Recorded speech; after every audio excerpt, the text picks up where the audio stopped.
مشورہ اگرچہ عمر نے دیا ہے لیکن دیکھتے ہیں تو وہ بھی کاتب وحی رہے گئے، اور اللہ کے نبی کے دور میں پورا قرآن سینے میں محفوظ کر چکے تھے، لیکن جب کتاب لکھنے کی باری آئی، مصحف لکھنے کی باری آئی، قرآن کو تحریر کرنے کی باری آئی، قرآن کی آیات اور سورتوں کو جمع کرنے کی باری آئی تو اللہ اکبر اللہ اکبر، ابو بکر نے کہا کہ زید بن ثابت اللہ کے رسول کے دور میں قرآن لکھا کرتا تھا۔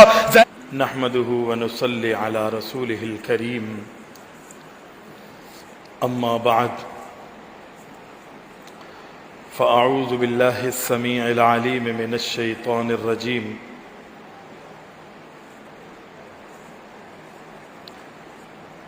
شهر رمضان الذي انزل فيه القرآن هدى للناس وبينات من الهدى والفرقان۔ اللہ تعالیٰ کی حمد و ثنا اور ہمارے پیارے نبی اکرم الاولین والآخرین شافع المذنبین جناب محمد الرسول اللہ صلی اللہ علیہ وسلم کی ذات گرامی پر درود السلام کے بعد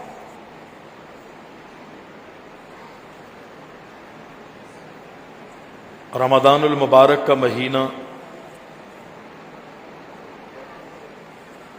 آج ہماری زندگیوں میں اللہ تعالی نے ایک مرتبہ پھر ہمیں نصیب کر دیا۔ دعا ہے کہ اللہ رب العزت ہماری زندگی میں یہ بار بار ہمیں نصیب فرمائے اور اس رمضان کے مہینے سے ہم سب کو مکمل فائدہ اٹھانے کی بھی توفیق عطا فرمائے۔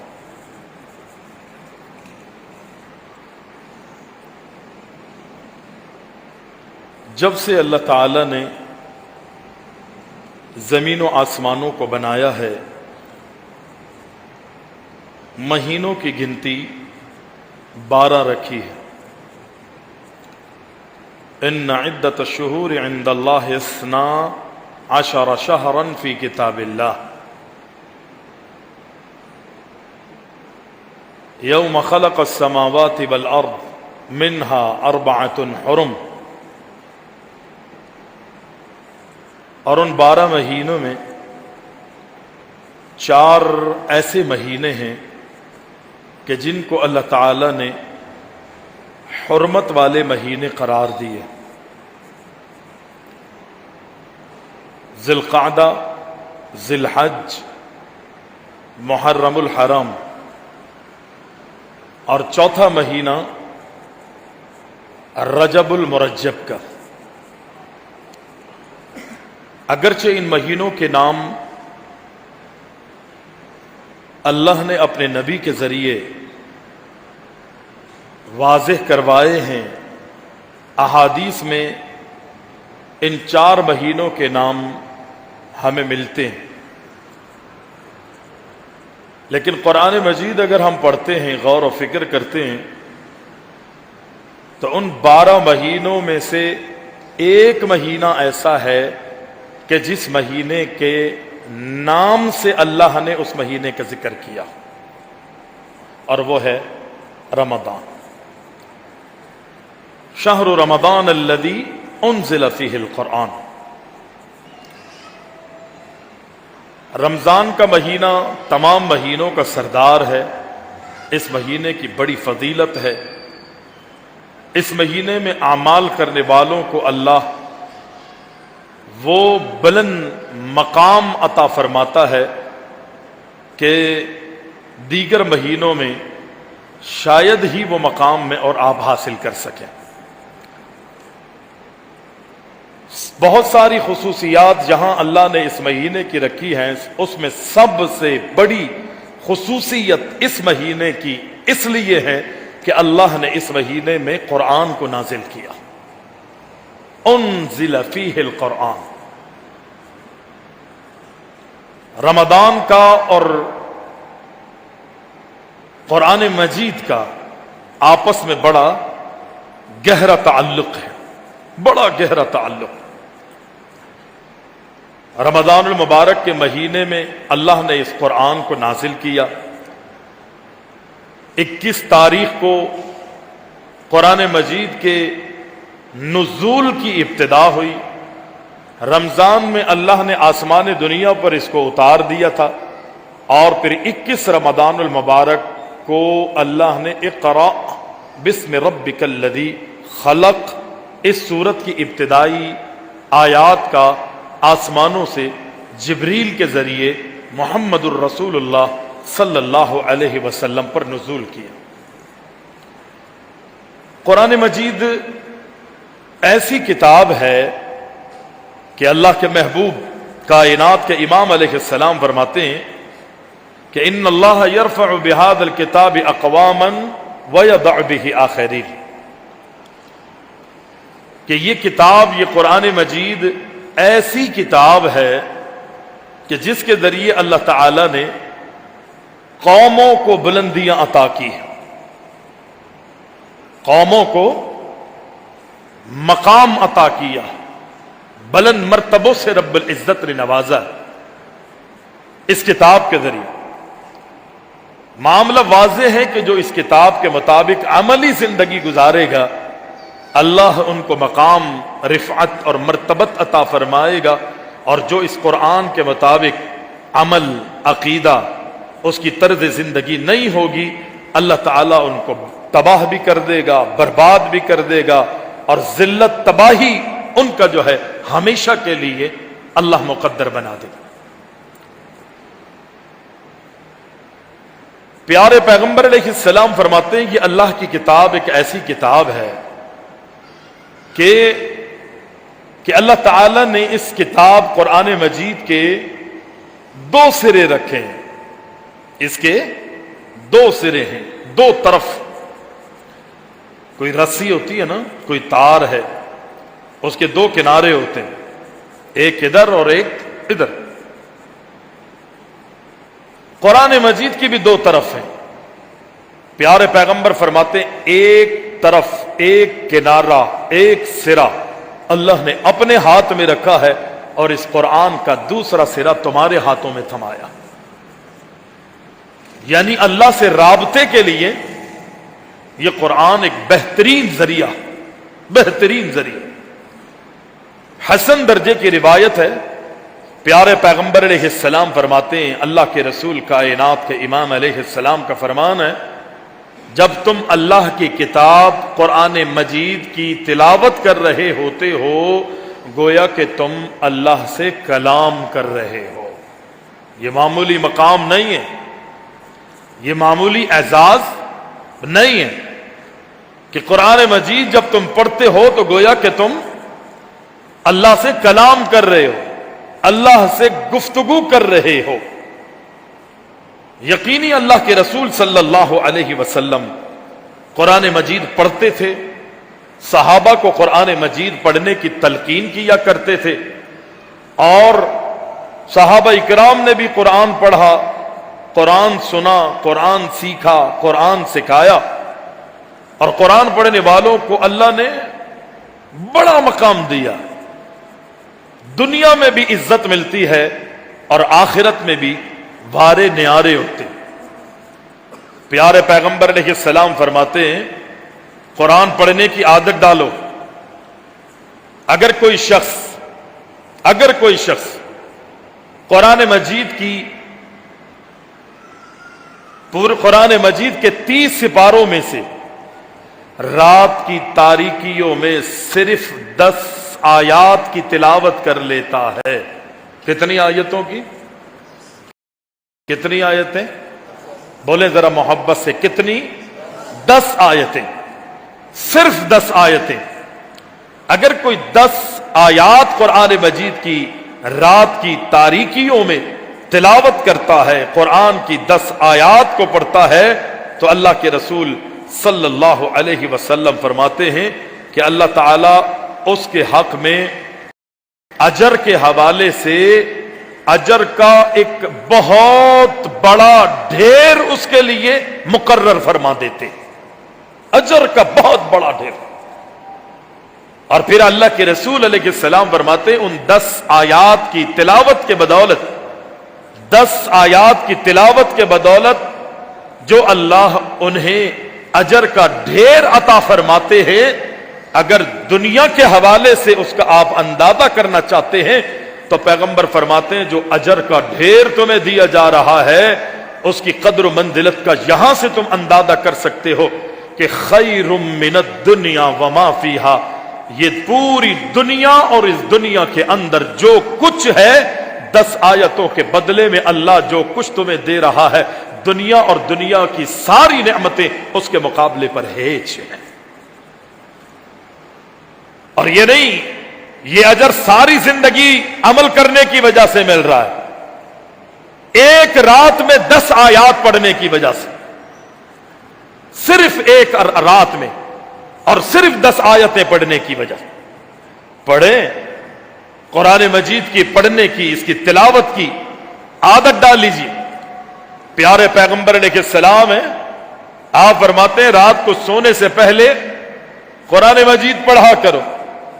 اللہ کے رسول بستر پہ جاتے سورہ ملک پڑھ کے سوتے، سورہ اخلاص پڑھ کے سوتے۔ دیگر روایتوں میں رات کو سونے سے پہلے دیگر سورتوں کی تلاوت کا ذکر ہے۔ رات کو آخری پہر اٹھتے تو قرآن پڑھتے، فجر کے وقت قرآن کی تلاوت کرتے، فجر کی نماز میں قرآن کی تلاوت کرتے، اور اللہ کے رسول اٹھتے بیٹھتے چلتے پھرتے، یہاں تک کہ کائنات کے امام علیہ السلام جب سواری پر بھی سوار ہوتے نا تو اللہ کے رسول صلی اللہ علیہ وسلم سواری پر سوار ہونے کے بعد سفر کرتے ہوئے بھی اپنے سفر میں قرآن مجید کی تلاوت کیا کرتے۔ آج ہم حضر میں قرآن نہیں پڑھتے، اپنے گھروں میں قرآن نہیں پڑھتے، اپنی مسجدوں میں قرآن نہیں پڑھتے، اور اگر کوئی سفر کرنا ہوتا ہے تو ہم وہ گاڑی، وہ بس، وہ وین تلاش کرتے ہیں اپنی پسند کی کہ جس گاڑی کے اندر اچھی LCD لگی ہو، اچھا ٹی وی لگا ہوا ہو، اچھی ریکارڈنگ ہوتی ہو، جس میں ناچ گانے تماشے یہ ساری چیزیں ہوں، ہم ایسا سفر جو ہے اس کو پسند کرتے۔ اور پیغمبر علیہ السلام کی عادت کہ اللہ کے رسول سفر میں قرآن پڑھتے تھے، قرآن مجید کی تلاوت کیا کرتے تھے، اور یہ سنت آج ہم لوگوں میں نہیں پائی جاتی۔ بستر پہ جانے پر اللہ کے رسول علیہ السلام اس سے جانے سے پہلے، سونے سے پہلے قرآن مجید کی تلاوت، سورہ ملک کی تلاوت اللہ کے رسول کر کے سویا کرتے تھے۔ میں اور آپ اگر پورا قرآن نہیں پڑھنا جانتے، نہیں آتا پڑھنا، تو کم از کم جو مشہور گنی چنی صورتیں ہیں روزمرہ جو اللہ کے رسول کا معمول تھا، کم از کم میں اور آپ اس کی تو عادت ڈال لیں۔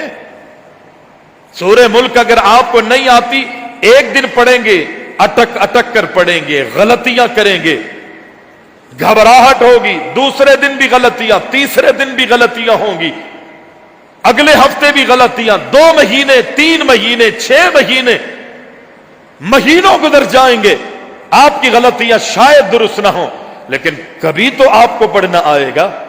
لیکن اگر آپ کوشش کرتے رہے اور پھر بھی آپ کو پڑھنا نہیں آیا، یقینی اللہ تعالی نے اگر پڑھنے والوں کا مقام رکھا ہے، قرہ کو عزت، شرافت رب العزت نے عطا کی ہے کہ جو قرآن پڑھنے میں ملکہ رکھتے ہیں، لیکن میرے بھائی جو قرآن پڑھنا نہیں جانتے اور اٹک اٹک کر غلطیاں کرتے ہوئے قرآن پڑھتے ہیں، اور مقصود یہ ہوتا ہے کہ اللہ کی رضا کا حصول ہو جائے، رب العالمین ان کو بھی اجر عطا فرماتا۔ کتنا اجر ہے؟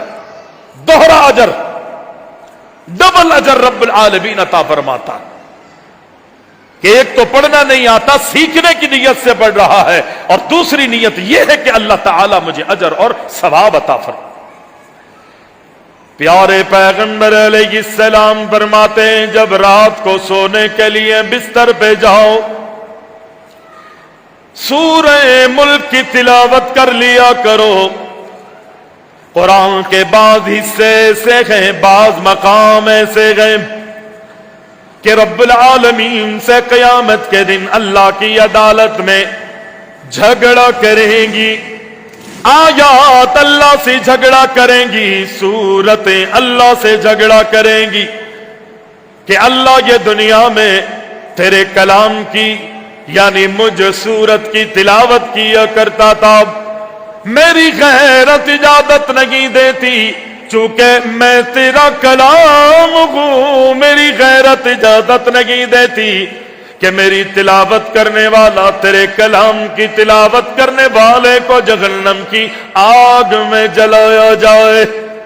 سفارش کرے گا یہ قرآن، سفارش کرے گا، شفاعت کرے گا، اس وقت تک اللہ سے سفارش کرتا رہے گا یہاں تک کہ قرآن پڑھنے والے کے حق میں قرآن کی سفارش کو رب العالمین قبول فرماتے ہوئے اسے جہنم سے آزاد کر کے اللہ اسے جنت میں داخل فرما دے گا۔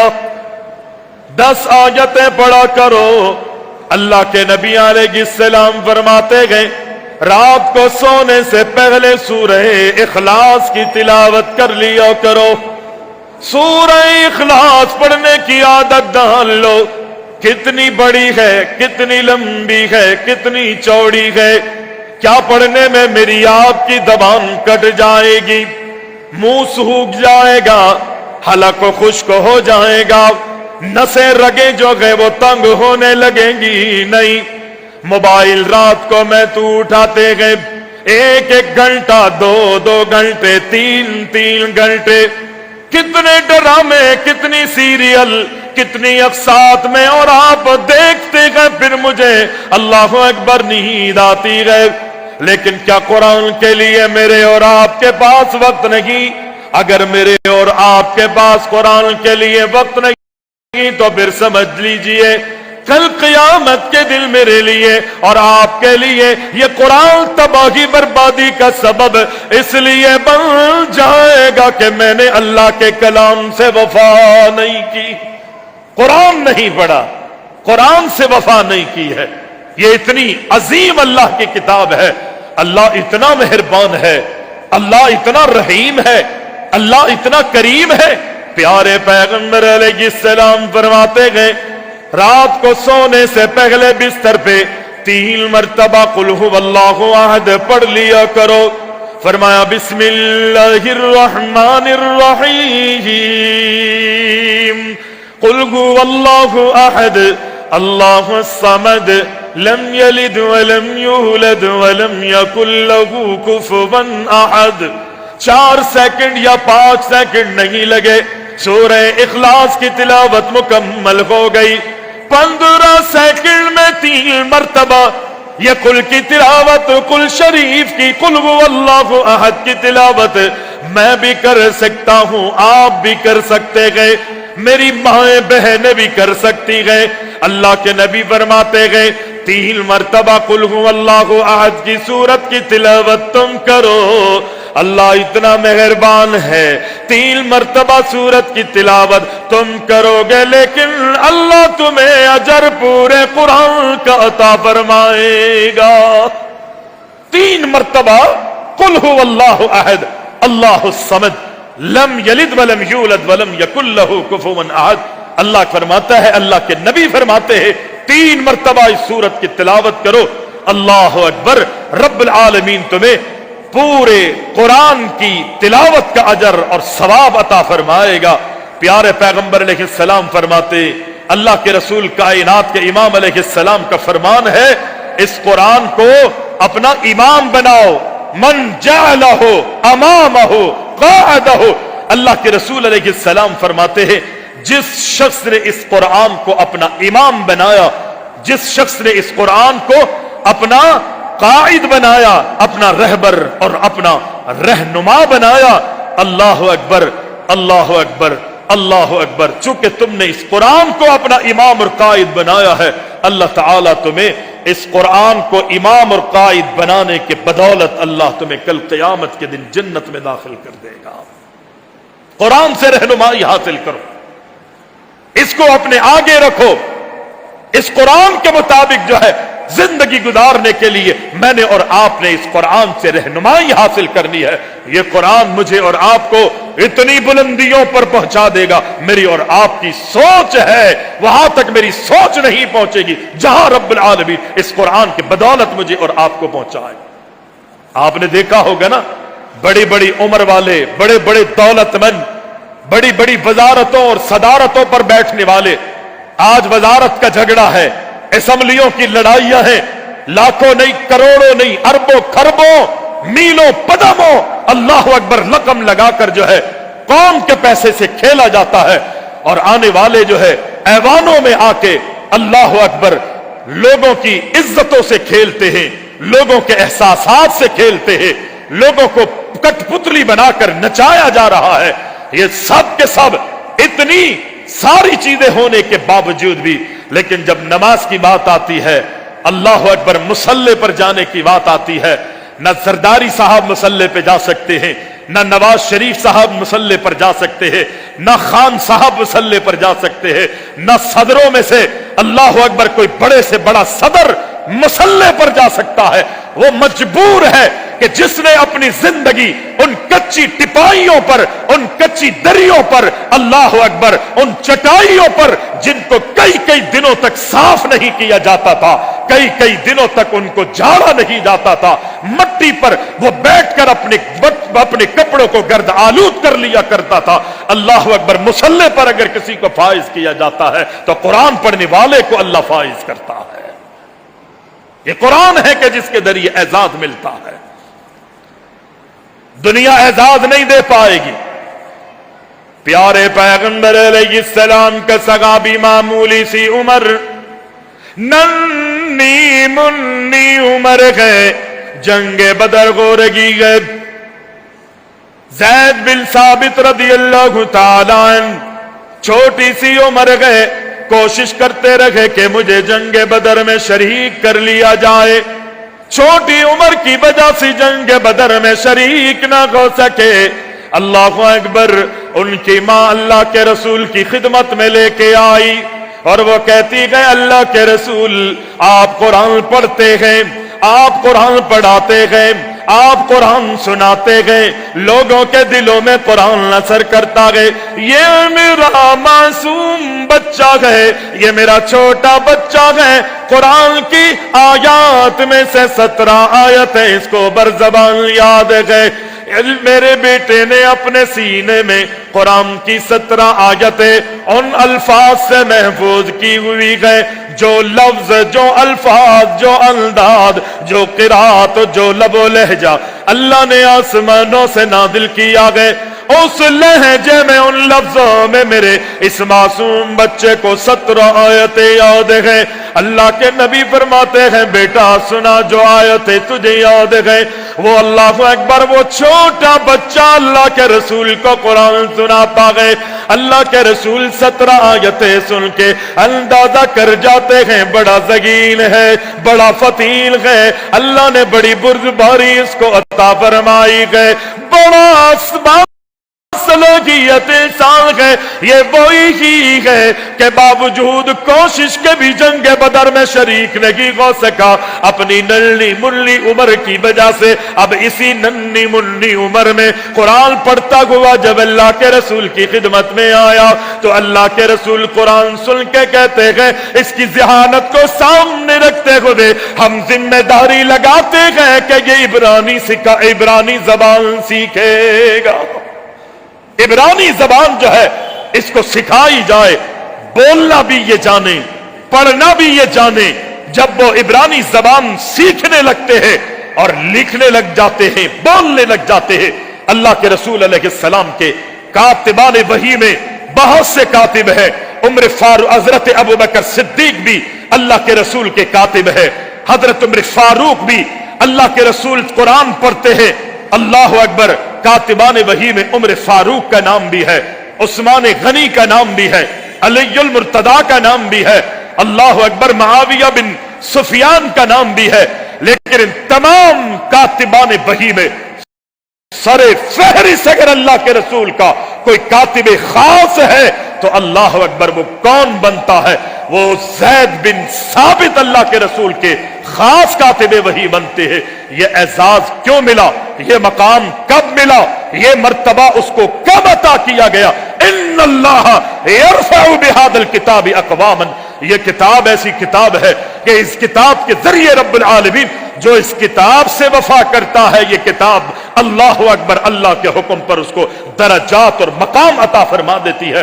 میں کہتا ہوں پورے قرآن کے بدولت زید بن ثابت کو کاتب وحی نہیں بنایا گیا، بلکہ صرف 17 آیات کے بدولت اس کو کاتب وحی بنایا جاتا۔ صرف 17 آیتوں نے اس کو اعزاز دیا، اور یہ مقام مرتبہ یہاں نہیں رکا۔ محبوب کے دور میں کاتب وحی ہے، اللہ کے رسول نے خطوط روانہ کرنے ہیں، پیغمبر فرماتے ہیں زید بن ثابت کو بلاؤ۔ بادشاہوں کو مختلف ممالک میں مختلف خطوط روانہ کرنے ہیں، زید بن ثابت کو بلایا جاتا، اللہ کے رسول بتاتے اور زید بن ثابت جو ہے وہ قلم بند کر دیا کرتے، خطوط روانہ کر دیے جاتے، قرآن اترتا، جہاں دیگر لوگ قرآن کی آیات اور سورتیں لکھتے وہاں زید بن ثابت بھی قرآن مجید کی آیات کو لکھ لیا کرتے۔ مین کاتب وحی، لگ بھگ 40 سے کچھ زیادہ کاتبان وحی ہے، اللہ اکبر۔ ان کی فہرست میں سر فہرست اگر کوئی آیا ہے تو حضرت زید بن ثابت ہے، 17 آیتوں کے بدولت۔ اور یہ اعزاز یہی نہ رکا، پیارے پیغمبر دنیا سے چلے گئے، اللہ کے رسول کے دور میں اللہ کے رسول کے خاص کاتب وحی لگے۔ پیارے پیغمبر کے دنیا سے جانے کے بعد اللہ کے رسول علیہ السلام کے صحابی حضرت ابو بکر صدیق کو جناب عمر نے مشورہ دیا، قرآن مجید مختلف جگہوں پر گئے، مختلف شکلوں میں لکھا ہوا گئے، مختلف لوگوں کے پاس گئے، قرآن مجید کو ایک کتاب میں لکھ لیا جائے، ایک مصحف تیار کر لیا جائے۔ ابو بکر منع کرتے گئے، مجھ میں ہمت نہیں، مجھ میں جرت نہیں، میں یہ کام نہیں کر سکتا۔ عمر جو ہے اصرار کرتے گئے، عمر کے اصرار پر عمر ابو بکر راضی ہو گئے۔ اللہ اکبر۔ اللہ کے رسول کے دور میں جناب ابو بکر کاتب وحی تھے، اللہ کے نبی کی زندگی میں قرآن کو، اللہ کے رسول کی زندگی میں ابو بکر نے پورا قرآن اپنے سینے میں محفوظ کر لیا۔ مشورہ اگرچہ عمر نے دیا ہے، لیکن دیکھتے ہیں تو وہ بھی کاتب وحی رہے گئے، اور اللہ کے نبی کے دور میں پورا قرآن سینے میں محفوظ کر چکے تھے۔ لیکن جب کتاب لکھنے کی باری آئی، مصحف لکھنے کی باری آئی، قرآن کو تحریر کرنے کی باری آئی، قرآن کی آیات اور سورتوں کو جمع کرنے کی باری آئی، تو اللہ اکبر، اللہ اکبر۔ ابو بکر نے کہا کہ زید بن ثابت اللہ کے رسول کے دور میں قرآن لکھا کرتا تھا، زید بن ثابت کو بلایا گیا۔ زید بن ثابت، ہمارا یہ ارادہ ہے، ہم یہ چاہتے ہیں قرآن لکھ لیا جائے، ایک مصحف میں، ایک کتاب میں جمع کر دیا جائے۔ زید بن ثابت لکھنا شروع کر دیتے ہیں۔ اللہ اکبر۔ چونکہ قرآن 7 قراتوں میں اترا گئے، 7 لہجوں میں اترا گئے، 7 انداز میں قرآن مجید کو اللہ کے نبی پر نازل کیا گیا ہے۔ اللہ اکبر۔ زید بن ثابت نے 7 لہجوں میں قرآن کو لکھ دیا۔ ابو بکر صدیق نے اپنے دور خلافت میں اپنے پاس رکھا۔ اللہ کا رسول کا یہ صحابی دنیا سے چلا گیا، عمر فاروق کا دور آیا، وہ مصحف عمر فاروق کے پاس رکھا۔ عمر فاروق دنیا سے چلے گئے، پھر بھی حضرت عمر فاروق کے گھر ہی میں وہ قرآن رکھا۔ عثمان غنی کا دور آ جاتا ہے، دنیا پھیل چکی ہے، لوگ اللہ اکبر مسلمان پھیل چکے گئے، دنیا میں مسلمان فتوحات حاصل کر رہے ہیں۔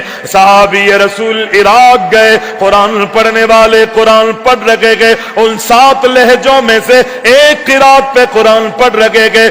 یمن گئے، یمن والوں کو دیکھا دوسرے لہجے میں قرآن پڑھ رہے گئے، لیکن جب یہ دونوں عراق اور یمن والے آپس میں ملتے گئے، ایک دوسرے کو قرآن سناتے گئے، وہ کہتے ہیں تم غلط پڑھ رہے ہو، دوسرے کہتے کہتے نہیں ہم صحیح ہیں تم غلط ہو، حالانکہ دونوں لہجے اللہ نے آسمانوں سے نازل کیے، دونوں لہجے دونوں قراتیں صحیح ہے، اللہ کی نازل کی ہوئی ہے، لیکن ایک دوسرے کو کہتے ہیں کہ تم غلط ہو تم غلط ہو۔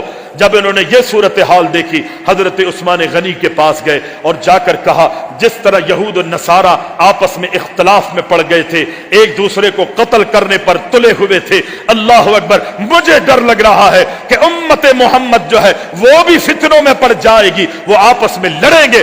میرا مشورہ یہ ہے، صحابی یہ رسول کہتا ہے کہ اس قرآن کو ایک لہجے میں تحریر کر دیا جائے، ایک قرات میں لکھ دیا جائے۔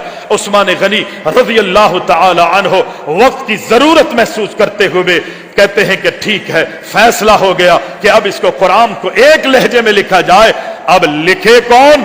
عثمان غنی بھی کاتب وہی ہے، حافظ قرآن ہے، جس نے مشورہ دیا ہے وہ بھی حافظ قرآن ہے، قرآن پڑھنے کا ملکہ رکھتا ہے، لیکن خود کاپی قلم پینسل لے کے نہیں بیٹھے۔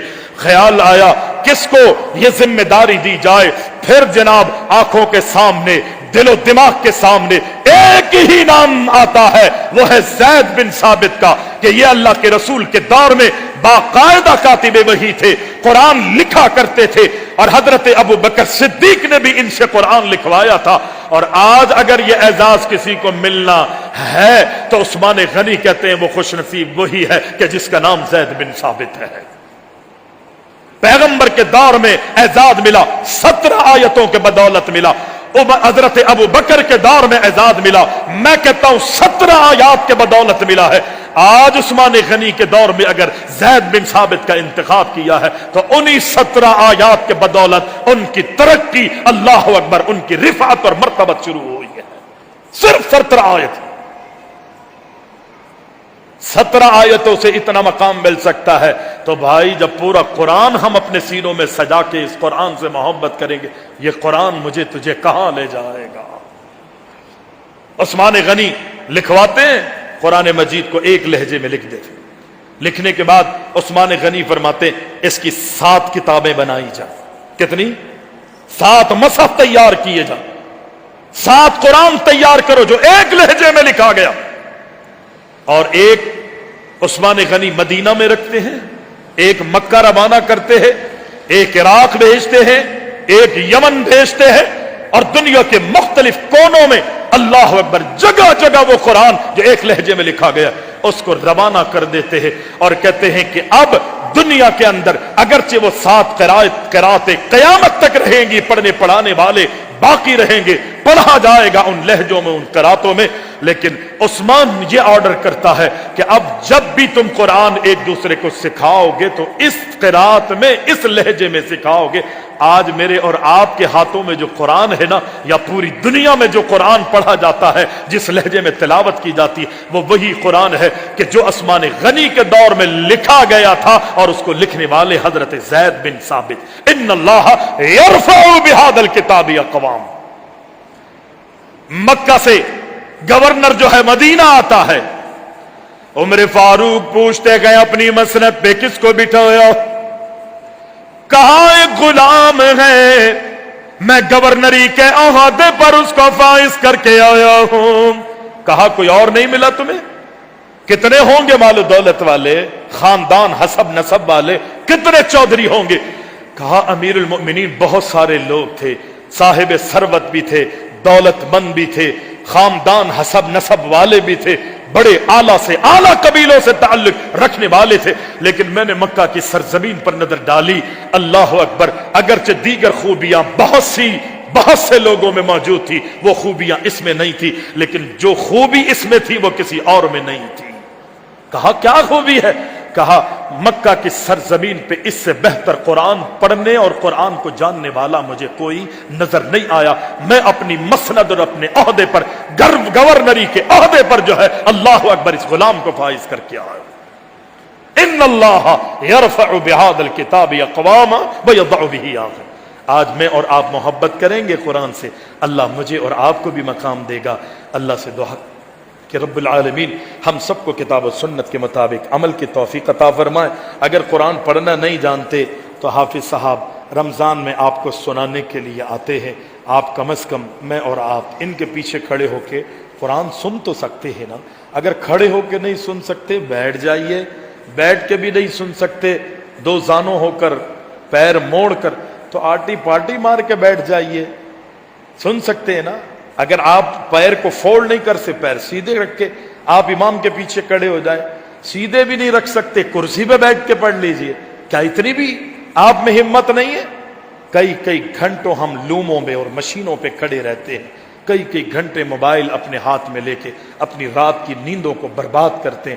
تو میرے بھائی اللہ کے لیے تھوڑا سا وقت مجھے اور آپ کو نکالنا پڑے گا اگر ہم اپنی دنیا اور اپنی آخرت عاقبت کو سنوارنا چاہتے ہیں. میں اپنے محترم شیخ جناب سلمان احمد صاحب, شیخ مولانا سلمان صاحب کا مشکور ہوں کہ حضرت نے مجھے یہ شرف بخشا. حالانکہ ماشاءاللہ خود بھی عالم دین ہیں, خود بھی ایک بہت پیارے خطیب ہیں, اور میں نہیں سمجھتا کہ جس محفل میں سلمان صاحب ہوں اور وہ محفل جو ہے اللہ اکبر نعروں سے نہ گونجے, اس محفل میں گرمائی پیدا نہ ہو, انقلاب برپا نہ ہو. اللہ نے میرے شیخ کو یہ ملکہ عطا کیا ہے. اللہ ان کی زندگی میں ان کی جان, ان کے مال, ان کے علم میں برکتیں عطا فرمائے, اور رب العالمین ان کی حفاظت فرمائے, شریروں کے شر سے ان کی بھی آپ کی بھی ہماری تمام مسلمانوں کی حفاظت فرمائے. اقول قولی ھذا استغفر اللہ لی ولکم ولسائر المسلمین.